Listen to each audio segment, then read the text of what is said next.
Exodus 14. Now the Lord spoke to Moses, saying, Speak to the children of Israel, that they turn and camp before Pi-hahiroth, between Migdol and the sea, opposite Baal-zephon.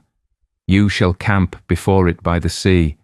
For Pharaoh will say of the children of Israel, They are bewildered by the land, the wilderness has closed them in. Then I will harden Pharaoh's heart, so that he will pursue them, and I will gain honor over Pharaoh and over all his army, that the Egyptians may know that I am the Lord. And they did so. Now it was told the king of Egypt that the people had fled, and the heart of Pharaoh and his servants was turned against the people. And they said, Why have we done this, that we have let Israel go from serving us? So he made ready his chariot and took his people with him.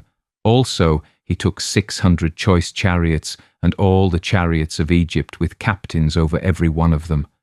And the Lord hardened the heart of Pharaoh king of Egypt, and he pursued the children of Israel. And the children of Israel went out with boldness. So the Egyptians pursued them, all the horses and chariots of Pharaoh, his horsemen and his army, and overtook them camping by the sea beside Pi-hahiroth, before Baal-zephon.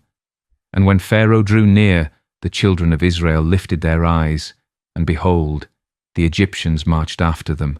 So they were very afraid, and the children of Israel cried out to the Lord. Then they said to Moses, Because there were no graves in Egypt, have you taken us away to die in the wilderness? Why have you so dealt with us, to bring us up out of Egypt? Is this not the word that we told you in Egypt, saying, Let us alone that we may serve the Egyptians? For it would have been better for us to serve the Egyptians than that we should die in the wilderness. And Moses said to the people, Do not be afraid. Stand still and see the salvation of the Lord, which he will accomplish for you today. For the Egyptians whom you see today, you shall see again no more forever. The Lord will fight for you, and you shall hold your peace. And the Lord said to Moses, Why do you cry to me? Tell the children of Israel to go forward, but lift up your rod and stretch out your hand over the sea and divide it, and the children of Israel shall go on dry ground through the midst of the sea. And I indeed will harden the hearts of the Egyptians, and they shall follow them. So I will gain honor over Pharaoh and over all his army, his chariots and his horsemen. Then the Egyptians shall know that I am the Lord, when I have gained honor for myself over Pharaoh, his chariots, and his horsemen. And the angel of God, who went before the camp of Israel, moved and went behind them, and the pillar of cloud went from before them and stood behind them. So it came between the camp of the Egyptians and the camp of Israel. Thus it was a cloud and darkness to the one, and it gave light by night to the other, so that the one did not come near the other all that night.